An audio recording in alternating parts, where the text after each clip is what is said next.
Hello everyone and welcome to this video where I look at my old, cringy, awkward school art. I really hope you enjoy it. Also, thank you so much to everyone who wrote such lovely comments on my last video. I really do appreciate it and it gives me so much encouragement to make like a ton more videos, so thank you so much. And also, if you're new, don't forget to subscribe. A little bit of background about my secondary school. Not my favourite place or time period, I have to say, because my school was extremely strict and also it focused a lot on purely academic work. So even though I suppose I am academic, the creative side was kind of shut down or squashed.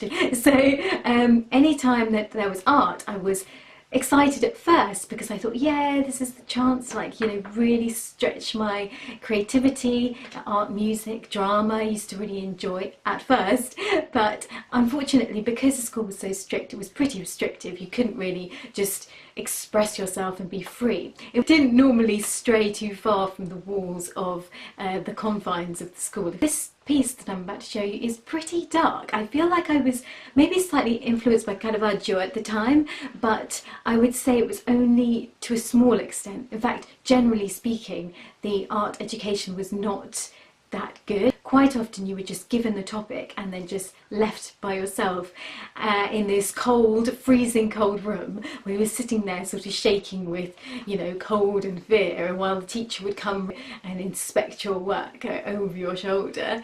So you can imagine that during this time there was not a burst of joyous work being created. It was quite deep, quite dark, and I don't think very good either. So here is my self-portrait. Let's see if you can see a resemblance. And you can even see my beautiful school uniform there.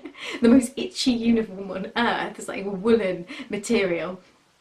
So as you can see, the brushwork is really loose and not my type of style anymore. Impression of sort of, you know, deep sadness. It was probably quite true at the time, to be fair, from bad to worse. So this is even worse. This is how not to paint a violin. As you can see, the flat areas here, I mean, I think it actually looks slightly better on camera than it does in real life, but you can see that the violin has absolutely no depth, no shading. There's no three-dimensional thing here. I do think that with the book, you know, there's a small amount of shading, but the actual scene itself I find to be pretty bland. It's pretty uninspired, you know, like just a violin and a book. Certainly not the type of thing I would ever paint now. And if I was to, like, if I had to paint it, I would definitely go for the translucency of a violin. A violin has actually has an amazing appearance. I used to play the violin. Can see the great inspirational thought process.